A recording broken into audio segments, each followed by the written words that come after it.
میرے دوستوں بھائیوں، اللہ کے نبی صلی اللہ علیہ وسلم وجہ کائنات ہیں، یعنی حضور صلی اللہ علیہ وسلم کی وجہ سے اللہ تبارک و تعالیٰ نے کائنات کو بنایا ہے۔ اگر اللہ کے نبی صلی اللہ علیہ وسلم کو مبعوث نہ فرمانا ہوتا، اللہ تبارک و تعالیٰ کائنات کو وجود نہ دیتے۔ سارے انبیاء تشریف لائے اور انہوں نے آ کر لوگوں کو صحیح راستے کی طرف بلایا۔ آخر میں رسول اللہ صلی اللہ علیہ وسلم تشریف لائے ہیں اور آپ صلی اللہ علیہ وسلم خاتم النبیین ہیں، سارے نبیوں کے خاتم، سارے نبیوں میں سے آخری ہیں، اور آپ صلی اللہ علیہ وسلم گویا انبیاء کی نبوت پر مہر ہیں کہ اب بس اور نبی نہیں آ سکتا۔ کوئی اور دعویٰ کرے نبوت کا، کسی اعتبار سے بھی، ذلی بروزی ہونے کے اعتبار سے کوئی نبوت کا دعویٰ کرے، یا نبوت کا سایہ پڑنا جو کہتے ہیں ذلی، اس اعتبار سے کوئی کہے، کسی اعتبار سے بھی کوئی نبی نہیں آ سکتا، نیا نبی۔ تو دوستو بھائی، اللہ کے نبی صلی اللہ علیہ وسلم کو اللہ تبارک و تعالیٰ نے مبعوث فرمایا جب آپ صلی اللہ علیہ وسلم کی عمر 40 سال کو ہو گئی۔ مختلف روایات ہیں کہ کون سا مہینہ تھا۔ بعض روایات سے معلوم ہوتا ہے کہ ربیع الاول کا مہینہ تھا۔ مضبوط روایات سے معلوم ہوتا ہے کہ عیسوی تاریخ کے عیسوی مہینوں کے اعتبار سے مئی کا مہینہ تھا۔ آگے چل کر یہ بات سمجھ میں آ جائے گی اس سیرت کو سننے سے۔ اور یہ پیر کا دن تھا جب آپ صلی اللہ علیہ وسلم کو نبوت ملی۔ حدیث پاک میں آتا ہے کہ اللہ کے نبی صلی اللہ علیہ وسلم سے کسی نے پوچھا کہ آپ ہر پیر کو روزہ کیوں رکھتے ہیں؟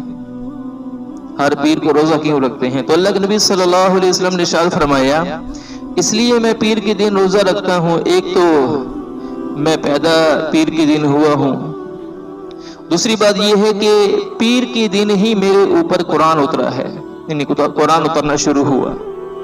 جو سب سے پہلی آیات 5 آیات جو اتری تھیں سورہ علق کی، اقرأ بسم ربک الذی خلق خلق الانسان من علق اقرأ وربک الاکرم الذی علم بالقلم علم الانسان ما لم يعلم، یہ آیات جو اللہ کے نبی صلی اللہ علیہ وسلم پر پہلے اتری ہیں تو وہ پیر کا دن تھا۔ اس لیے اللہ کے نبی صلی اللہ علیہ وسلم ہر پیر کے دن روزہ رکھا کرتے تھے۔ تو اللہ کے نبی صلی اللہ علیہ وسلم کی جب عمر 40 سال کو ہوئی ہے تو اللہ کے نبی صلی اللہ علیہ وسلم میں بے چینی، اضطراب عجیب سا پیدا ہو گیا۔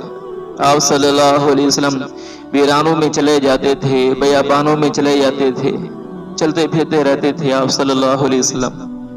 ایک عجیب سے بے چینی تھی اللہ کے نبی صلی اللہ علیہ وسلم کے سینے میں لوگوں کے لیے کہ لوگ کس طرف جا رہے ہیں، گمراہی کی طرف، نافرمانیوں کی طرف جا رہے ہیں، اور لوگوں کو صحیح راستے پر لانے کی کوشش کس طرح کی جائے۔ لوگوں کو لوگوں کی بندگی سے نکال کر، لوگوں کو چیزوں کی بندگی سے نکال کر ایک خدا وحدہ لا شریک لہ کی بندگی پر کیسے لایا جائے، یہ آپ صلی اللہ علیہ وسلم میں عجیب بے چینی ہوتی تھی۔ اور آپ صلی اللہ علیہ وسلم تنہائی پسند ہو گئے تھے، تنہائی میں رہا کرتے تھے، حتیٰ کہ غار حرا کو اپنی تنہائی کے لیے پسند کر لیا تھا۔ آپ صلی اللہ علیہ وسلم عموماً وہاں تشریف لے جاتے تھے، اور نبوت ملنے سے پہلے ہی تقریباً 7 برس پہلے ہی مختلف انوارات یہ آپ صلی اللہ علیہ وسلم پر ظاہر ہونا شروع ہو گئے تھے۔ جسے پاک میں آتا ہے، بخاری شریف کی روایت میں آتا ہے کہ اللہ کے نبی صلی اللہ علیہ وسلم فرماتے تھے کہ مختلف جگہوں سے گزرتے تھے، کبھی کوئی درخت سلام کرتا، کبھی کوئی پتھر سلام کرتا، اللہ کے نبی صلی اللہ علیہ وسلم السلام علیکم یا رسول اللہ، السلام علیکم یا رسول اللہ، اس طرح کے الفاظ ملتے ہیں۔ تو آپ صلی اللہ علیہ وسلم چل رہے ہوتے، پیچھے سے سلام کی آواز آتی تو آپ صلی اللہ علیہ وسلم پیچھے مڑ کر دیکھتے تو کوئی بھی نہ ہوتا، اور وہ آپ صلی اللہ علیہ وسلم فرماتے تھے مجھے وہ پتھر یاد ہیں جو پتھر مجھے نبوت ملنے سے پہلے سلام کیا کرتے تھے. وہ پتھر مجھے یاد ہیں جو نبوت ملنے سے پہلے مجھے سلام کیا کرتے تھے. تو اللہ کے نبی صلی اللہ علیہ وسلم کو نشانیاں یعنی نظر آنے شروع ہو گئی تھی. فرشتوں کی طرف سے سلام آواز آنا، آپ صلی اللہ علیہ وسلم کو آواز پہنچتی تھی. آپ صلی اللہ علیہ وسلم دیکھتے تھے کوئی بھی نہیں ہے، کہاں سے آواز آ رہی ہے. تو یوں عرصہ جب 40 سال عمر پہنچتی ہے تو آپ صلی اللہ علیہ وسلم یعنی جب غار حرا میں جاتے ہیں عبادت کے لیے، تو اس سے پہلے معاملہ یہ تھا جب نبوت کی ابتدا ہوئی ہے، مبعوث ہوئے ہیں آپ صلی اللہ علیہ وسلم، اس سے پہلے معاملہ یہ ہے کہ جنات اور جنیاں یہ آسمان پہ جاتے تھے اور فرشتوں کی آپس کی گفتار کو سنتے تھے. اور جو لوگ یہ جو یعنی غیب کی خبریں بتانے والے اس اعتبار سے کہ یعنی جادو کے ذریعے اور لوگوں جنات کو اپنے تابع بنا کر ان سے خبریں معلوم کر کے لوگوں کو خبریں دیتے تھے. تو وہ جنات جو ہے آسمان پہ جاتے اور جا کر فرشتوں کی آپس کی گفتار کو سنتے تھے. تو یہ آ کر اپنے جادوگروں کو وہ بات بتاتے تھے، تو وہ ایک سچ کے ساتھ 10 جھوٹ ملا کر لوگوں کو بتاتے تھے. تمہارے بارے میں یہ معاملہ ہے، تمہارا یہ مسئلہ ہے، لوگوں کو اس طرح بتاتے تھے. لیکن اچانک یہ معاملہ شروع ہو گیا کہ آسمان پر جانے میں ان پر پابندی لگ گئی. پابندی اس اعتبار سے کہ ان کے لیے راستے مسدود کر دیے گئے، بند کر دیے گئے. حتیٰ کہ کوئی جن اگر اوپر جانے کی کوشش کرتا خبریں سننے کے لیے تو اس کے پیچھے ستارے شہاب ثاقب یہ اس کے پیچھے لگ جاتے تھے جو ان کو جلا دیتے تھے. یہ حدیث پاک میں آتا ہے، بخاری شریف کی روایت ہے، حضرت عمر رضی اللہ تعالیٰ عنہ بیٹھے ہوئے تھے تو اور کچھ لوگ بھی بیٹھے ہوئے تھے، تو سامنے سے ایک شخص گزرا، اس کو بلایا حضرت عمر رضی اللہ تعالیٰ عنہ نے. تو اسے فرمایا کہ بتاؤ تم نے کوئی عجیب بات دیکھی ہو اسلام لانے سے پہلے تو بتاؤ آج، تاکہ ہمارے ایمان میں ترقی ہو جائے. تو اس نے کہا کہ میں حضور صلی اللہ علیہ وسلم پر ایمان لانے سے پہلے میں کہانت کیا کرتا تھا، یعنی لوگوں کو یہی غیب کی خبریں بتانا اور لوگوں کو بتانا تمہارا یہ مسئلہ ایک سچ میں 10 جھوٹ ملا کر. تو کہتے ہیں کہ ایک دفعہ میرے پاس میری ایک جنیا میرے تابع تھی، چڑیل وہ میرے تابع تھی. تو ایک دفعہ میرے پاس وہ آئی اور آ کر مجھے وہ کہنے لگی کہ آپ کو پتہ ہے کچھ عجیب بات. تو میں نے کہا نہیں کیا. اس نے کہا کہ جو جنات ہیں وہ پریشان حال ہیں اور اتنا پریشان ہے کہ وہ اونٹوں کے اوپر جو کپڑے لادے ہوئے ہیں جس کے اوپر کوہان رکھی جاتی ہے، جس کے اوپر وہ کجاوا رکھا جاتا ہے، تو اس کپڑے کے ساتھ چمٹے ہوئے ہیں ڈر کی وجہ سے، خوف کی وجہ سے، اور نا امید ہو چکے ہیں، نا امیدی کی کیفیت ان کی پیدا ہو چکی ہے، پریشانی کی حالت پیدا ہو چکی ہے. لگتا ہے کوئی عجیب واقعہ رونما ہونے والا ہے. اور اس کے بعد آپ صلی اللہ علیہ وسلم کی نبوت جو ہے یہ ظاہر ہوئی، اور آپ صلی اللہ علیہ وسلم کی برکت سے شیطان جن جو یہ اوپر جایا کرتے تھے ان کا جانا مسدود کر دیا گیا. تو حضرت عمر رضی اللہ تعالیٰ عنہ نے بھی فرمایا کہ ہاں میں بھی ایک واقعہ سناتا ہوں. پھر حضرت عمر رضی اللہ عنہ نے واقعہ سنایا کہ میں اسلام لانے سے پہلے میں حرم میں تھا، تو وہاں بت رکھے ہوئے تھے، تو لوگ ان بتوں کی عبادت کرتے تھے اور جو ہے وہ چڑھاوے چڑھاتے تھے. کوئی بکری لا رہا ہے تو کوئی بڑے جانور لا رہے ہیں، اور آ کر ان کے نام پر ذبح کر رہے ہیں. یہ گناہ ہے، بہت بڑا نافرمانی ہے، اور اس کا ذبیحہ جو ہے اللہ کے غیر کے نام پر جو ذبیحہ ہوتا ہے وہ حرام ہوتا ہے. چاہے وہ اللہ کا نام لے کر بھی ذبح کیا جا رہا ہو، اللہ اکبر کہہ کر بھی ذبح کیا جا رہا ہو، لیکن اللہ کے غیر کے نام پر ہو تو وہ حرام ہوتا ہے. قرآن پاک میں آتا ہے. تو وہ فرماتے ہیں کہ میں نے دیکھا کہ اس آدمی نے آ کر جب بت کے نام پر اس بت کا نام لیا اور جانوروں کو ذبح کیا، تو بت کے اندر سے آواز آئی کہ تمہیں شرم نہیں آتی ہے؟ ایک مکہ میں ایک شخص آ چکا ہے اور آ کر جو ہے لوگوں کو سیدھے راستے کی طرف بلا رہا ہے، اور وہ لا الہ الا اللہ کی دعوت دے رہا ہے لوگوں کو، اور تم پھر بھی یہاں آئے ہوئے ہو. حضرت عمر فرماتے ہیں کہ میں نے آواز کو سنا اور اس شخص نے آواز کو سنا، لیکن اس نے آواز کو سن کر اور لوگوں نے آواز کو سنا، لیکن تھوڑی دیر کے بعد وہ لوگ چلے گئے۔ فرماتے ہیں کہ تھوڑی دیر بعد دوبارہ مجھے وہ آواز آئی بدھ کے اندر سے کہ لوگوں کو شرم نہیں آتی ہے کہ لوگ آ کر ہمارے نام پر آ کر چڑھاوے چڑھاتے ہیں، حالانکہ وہ نبی آ چکے ہیں جو لا الہ الا اللہ کے لوگوں کو دعوت دے رہے ہیں۔ تو یہ واقعات جو ہے حضور صلی اللہ علیہ وسلم کے نبی بنائے جانے سے پہلے رونما ہو رہے تھے۔ بخاری شریف کی روایت ہے، حضرت عمر رضی اللہ تعالیٰ عنہ کی جو مناقب ہیں ان میں یہ بات آتی ہے۔ تو پھر اس کے بعد حضور صلی اللہ علیہ وسلم غار حرا میں تھے، تو اچانک جو ہے وہ حضرت جبرائیل علیہ السلام سامنے آئے اور آ کر انہوں نے قرآن پاک کی آیات یہ جو میں نے پڑھی ہیں، اقرأ بسم ربک الذی خلق خلق الانسان من علق، یہ 5 آیات انہوں نے پڑھ کر سنائی۔ اقرأ وربک الاکرم الذی علم بالقلم علم الانسان ما لم يعلم، یہ آیات انہوں نے پڑھ کر سنائی کہ آپ اپنے رب کے نام سے پڑھیے جس نے پیدا کیا ہے، اور انسان کو اللہ تبارک و تعالیٰ نے لوتھڑے سے پیدا کیا، خون کے لوتھڑے سے پیدا کیا ہے، اور انسان کو وہ کچھ سکھایا ہے جو انسان نہیں جانتا تھا، انسان کو سب کچھ سکھایا اللہ تبارک و تعالیٰ نے۔ یہ جب آیات سنی حضور صلی اللہ علیہ وسلم پر کب کبھی طاری ہو گئی، اور آپ صلی اللہ علیہ وسلم گھر تشریف لائے، گھر آ کر آپ کی زوجہ محترمہ خدیجہ رضی اللہ تعالیٰ عنہ ان سے فرمایا کہ میرے اوپر کمبل ڈالو۔ اگر یہ جو پہلے میں نے عرض کیا کہ یہ بظاہر اس لیے اعتبار سے مئی کا مہینہ معلوم ہوتا ہے، تو اس بات سے معلوم ہوتا ہے کہ جب آپ صلی اللہ علیہ وسلم فرما رہے کہ مجھے چادر اوڑھاؤ، آپ صلی اللہ علیہ وسلم کانپ رہے تھے۔ اگر سردی کا موسم ہوتا تو یہ تو ایک عام سی بات ہے، اس کو تو بیان کرنے کی ضرورت ہی نہیں تھی۔ کوئی جو سیرت بیان کرنے والے ہیں کبھی اس بات کو بیان نہ کرتے، لیکن جب کہہ رہے ہیں کہ مجھے کب کبھی طاری ہو گئی ہے، تو مطلب یہ ہے کہ سردی کے علاوہ گرمی کا موسم تھا، تبھی تو اس بات کو عجیب محسوس کیا جا رہا ہے۔ آپ صلی اللہ علیہ وسلم پر انہوں نے کمبل اوڑھایا، پھر پوچھا کیا ہوا، آپ صلی اللہ علیہ وسلم نے سارا واقعہ سنایا، ایسے ایسے معاملہ پیش آیا۔ تو انہوں نے عرض کیا یا رسول اللہ، آپ لوگوں کی صد بھلائی کا معاملہ کرنے والے ہیں، کبھی کسی کو تکلیف دینے والے نہیں ہیں، لوگوں کے خیرخواہ ہیں، کسی تکلیف زدہ کو تکلیف میں آپ برداشت نہیں کر سکتے، آپ ان کی تکلیف کو ختم کرنے کی کوشش کرتے ہیں، لوگوں کو آپ لوگوں کے سامنے سچ بولنے والے ہیں، لوگوں کی امانتیں رکھنے والے ہیں، تو لہذا اللہ تبارک و تعالیٰ کو ضائع نہیں کریں گے۔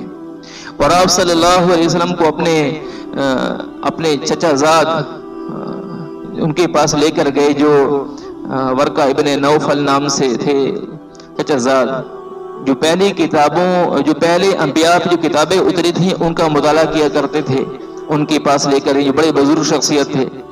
جب ان کے پاس لے کر گئے تو ان کو جا کر حضور صلی اللہ علیہ وسلم نے سارا واقعہ سنایا کہ یہ معاملہ مجھے پیش آیا، تو انہوں نے کہا کہ آپ کو مبارک ہو، اللہ تبارک و تعالیٰ آپ کو نبوت سے سرفراز فرمائیں گے۔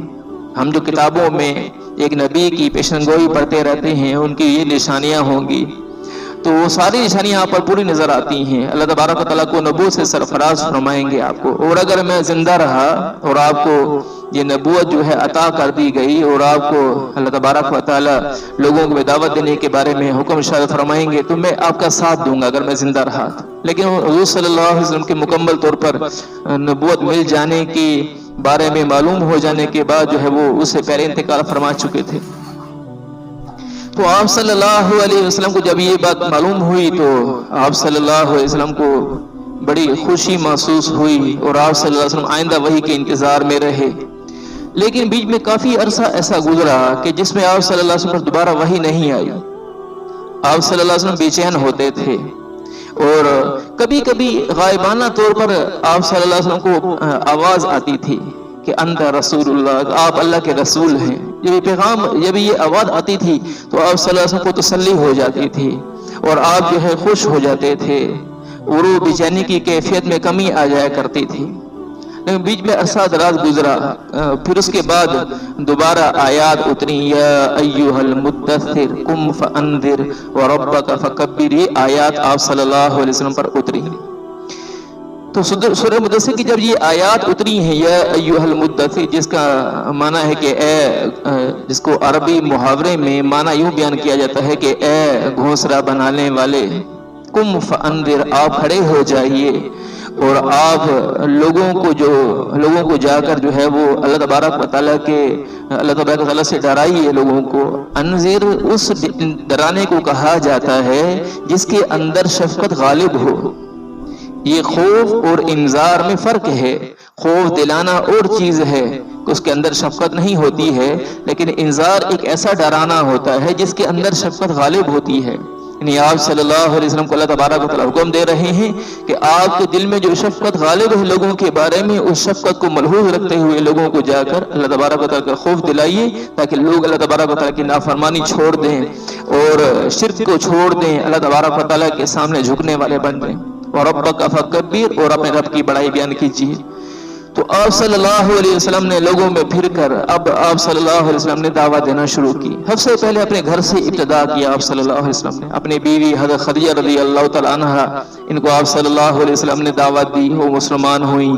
پھر اس کے بعد گھر ہی کے فرد حضرت علی کرم اللہ وجہہ جو بچوں میں سے تھے ان کو دعوت دی تو وہ بھی مسلمان ہو گئے۔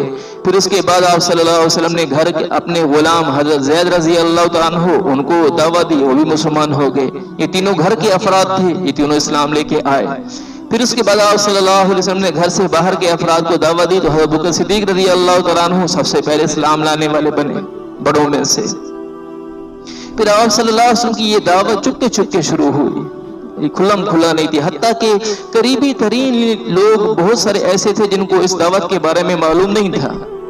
آپ صلی اللہ علیہ وسلم کے چچا ابو لہب انتہائی متشدد قسم کا، متعصب قسم کا شخص تھا، اس کو آپ صلی اللہ علیہ وسلم نے خبر نہیں ہونے دی دعوت کے بارے میں شروع میں۔ پھر حضرت ابو طالب رضی اللہ تعالیٰ عنہ، ان کو بھی دعوت کے بارے میں آپ صلی اللہ علیہ وسلم نے بتایا نہیں تھا، لیکن ایک دفعہ حضور صلی اللہ علیہ وسلم اور حضرت علی کرم اللہ وجہہ انہیں ایک گھاٹی کے اندر نماز پڑھتے دیکھا تھا، وہیں ان کو معلوم ہوا تو کہ یہ آپ صلی اللہ علیہ وسلم کو نبوت ملی ہے اور حضرت علی کرم اللہ وجہہ یہ اسلام لے کے آئے ہیں۔ انہوں نے حضرت علی کرم اللہ وجہہ کو منع نہیں کیا، حتیٰ کہ انہوں نے آپ صلی اللہ علیہ وسلم کا ساتھ بھی دیا۔ حضرت علی رضی اللہ تعالیٰ عنہ سے جو بڑے بھائی تھے حضرت جعفر رضی اللہ تعالیٰ عنہ 10 سال بڑے تھے، ان کو بھی انہوں نے خود کہا کہ تم جا کر حضور صلی اللہ علیہ وسلم کا کلمہ پڑھ لو جا کر، اور انہوں نے آ کر حضور صلی اللہ علیہ وسلم کا کلمہ پڑھا تھا۔ حضرت ابو طالب جو ہے یہ اسلام لے کر نہیں آئے، مسلم شریف کی روایت کے اندر آتا ہے، اس سے معلوم ہوتا ہے کہ حضرت ابو طالب جو ہے یہ اسلام لے کر نہیں آئے آخر تک، لیکن انہوں نے اختلاف نہیں کیا۔ حضرت عباس رضی اللہ تعالیٰ عنہ حضور صلی اللہ علیہ وسلم کے چچاؤں میں سے تھے، یہ بھی آپ صلی اللہ علیہ وسلم کا ساتھ دینے والے تھے۔ شروع میں اسلام لے کر نہیں آئے تھے لیکن مخالفت نہیں کرتے تھے بلکہ ساتھ دیتے تھے۔ مشہور واقعہ ہے نا، بخاری شریف کی روایت میں آتا ہے کہ حضرت ابو ذر غفاری رضی اللہ تعالیٰ عنہ یہ قبیلہ غفار سے تشریف لائے تھے۔ قبیلہ غفار اس زمانہ میں یہ شام کے راستے میں پڑتا تھا اور یہ مشہور ڈاکو تھے۔ قبیلہ غفار کے جو تھے مشہور ڈاکو تھے۔ تو جب یہ انہوں نے حضور صلی اللہ علیہ وسلم کی نبوت کے بارے میں سنا تو یہ اپنے قبیلے سے یہاں تشریف لائے، حضور صلی اللہ علیہ وسلم کو ڈھونڈتے رہے، حرم میں رہے کہ کس طرح ان سے ملاقات ہو جائے۔ پھر حضور صلی اللہ علیہ وسلم کو حرم میں دیکھ لیا تو آپ صلی اللہ علیہ وسلم کے ساتھ چلے اور جا کر اسلام لے کے آئے۔ تو حضور صلی اللہ علیہ وسلم نے ارشاد فرمایا تھا کہ ابھی تک اپنے اسلام کو چھپائے رکھنا، جب اسلام غالب ہوگا تو اس وقت تم دوبارہ آ جانا۔ لیکن ان سے کہاں یہ حق کی بات برداشت ہوتی تھی کہ چھپائے رکھیں۔ انہوں نے جا کر حرم میں جا کر زور سے لوگوں کے سامنے لا الہ الا اللہ محمد الرسول اللہ زور سے پڑھا، تو کفار کو، مشرکین کو کہاں یہ بات برداشت ہوتی تھی، تو انہوں نے حضرت ابو غفاری رضی اللہ تعالیٰ کو مارنا شروع کر دیا، اور اتنا مارا، بخاری شریف کی روایت میں آتا ہے کہ وہ مارا کہ وہ بے ہوش ہو گئے، یعنی مرنے کے قریب تک ہو گئے۔ حضرت عباس رضی اللہ تعالیٰ عنہ آئے اور لوگوں کو روکا اور فرمایا کہ تمہیں پتہ ہے یہ قبیلہ غفار کے ہیں، تمہاری آنا جانا شام کی طرف ہوتا ہے، رستے میں یہ قبیلہ پڑتا ہے، ڈاکوؤں کا قبیلہ ہے، تمہیں چھوڑیں گے؟ اس کا بدلہ لیے بغیر تمہیں نہیں چھوڑیں گے تمہیں۔ تو لوگ ڈر گئے، انہوں نے چھوڑ دیا۔ اگلا دن ہوا، پھر جا کر انہوں نے حرم میں جا کر زور سے کلمہ پڑھا، پھر لوگوں نے وہی مارا۔ تو حضرت عباس رضی اللہ تعالیٰ عنہ اس دن بھی ان کو بچایا۔ تو حضرت عباس رضی اللہ عنہ شروع میں اسلام لے کر نہیں آئے تھے، لیکن اس کے باوجود آپ صلی اللہ علیہ وسلم کی مدد کیا کرتے تھے، جو آپ پر ایمان لانے والے ہوتے تھے ان کی پشت پناہی کیا کرتے تھے۔ تو اس طرح اسلام جو ہے یہ شروع میں دعوت چلتی رہی۔ جو اسلام کا مرکز تھا وہ دار ارقم تھا، جو صفا پہاڑ کے دامن میں جو ہے یہ قبیلہ جو ہے صفا پہاڑ کے دامن میں یہ دار ارقم تھا، ارقم رضی اللہ تعالیٰ کا گھر تھا۔ وہاں جا کر یہ سارے لوگ جمع ہوتے تھے اور چپکے اسلام کی دعوت چلتی رہتی تھی، اور آہستہ آہستہ یہ اسلام پھیلنا شروع ہوا۔ تو اللہ تبارک و تعالیٰ نے بعد میں اسلام کو عروج عطا فرمایا۔ اس سے آگے کی سیرت کے بارے میں انشاءاللہ اگلے جمعہ کو عرض کریں گے۔ اللہ تبارک و تعالیٰ ہمیں حضور صلی اللہ علیہ وسلم کی سیرت صحیح سے عمل کی توفیق نصیب